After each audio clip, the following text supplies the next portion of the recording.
Hi అండి. ఈరోజు recipe వచ్చేసి the best healthy lunch box recipe వచ్చేసి పుదీనా రైస్. చాలామంది తల్లులు తమ పిల్లలు కడుపు నిండా తినాలని చాలా ఇష్టంగా వండి పెడుతూ ఉంటారు. వాళ్ళేమో కొంచెం తిని వదిలేస్తారు, మరికొంతమంది అసలు మొత్తానికి అన్నం తినకుండా ఉంటారు. అలాంటి పిల్లలకు మనం పుదీనా పచ్చడి చేసి పెడుతూ ఉంటాం. అయినా వాళ్ళు అసలు చాలామంది అది తినడానికి ఇష్టపడరు కదా. అలాంటి పిల్లలకి ఇలా పుదీనా రైస్ చేసి పెట్టండి, కడుపు నిండా తింటారు, వాళ్ళ ఆకలిని కూడా రెట్టింపు చేస్తుంది.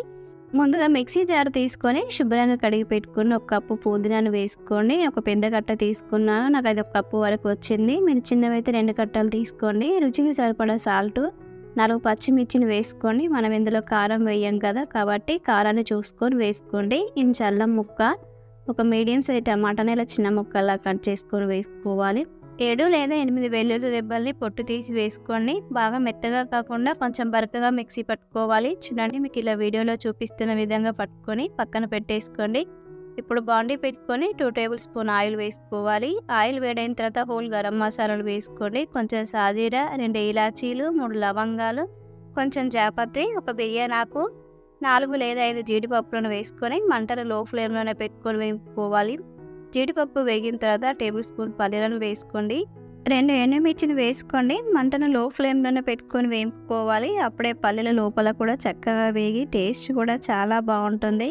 ఇలా పల్లీలు ఎండుమిర్చి వేగిన తర్వాత ఇప్పుడు ఇందులో మనం ముందుగానే మిక్సీ పట్టుకున్న పుదీనా పేస్ట్ని వేసుకోండి.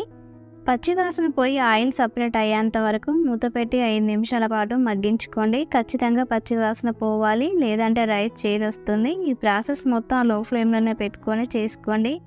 చూడండి, ఇలా ఆయిల్ సపరేట్ అయ్యి కొంచెం కలర్ కూడా మారింది కదా. ఇప్పుడు కలుపుకొని ఇందులో ముందుగానే వండి పెట్టుకున్న అన్నాన్ని వేసుకోండి. కొంచెం పుదీనా కూడా వేసుకొని అంతా కలిసేలాగా బాగా కలుపుకోవాలి. పుదీనా పచ్చడిని నేరుగా తినడానికి చాలామంది ఇష్టపడరు కదా. అలాంటి వారికి ఇలా పుదీనా రైస్ చేయండి, కడుపు నిండా తింటారు. వారానికి ఒక్కసారైనా ఇలా పుదీనా రైస్ చేసి పెట్టారంటే వాళ్ళ ఆకలిని రెట్టింపు చేస్తుంది. ఎలాంటి డైజెషన్ ప్రాబ్లమ్స్ లేకుండా హెల్తీగా ఉంటారు. ఇలా పోపంతా కలిసిన తర్వాత సర్వింగ్ బౌల్లోకి తీసేసుకొని సర్వ్ చేసుకోవడమే.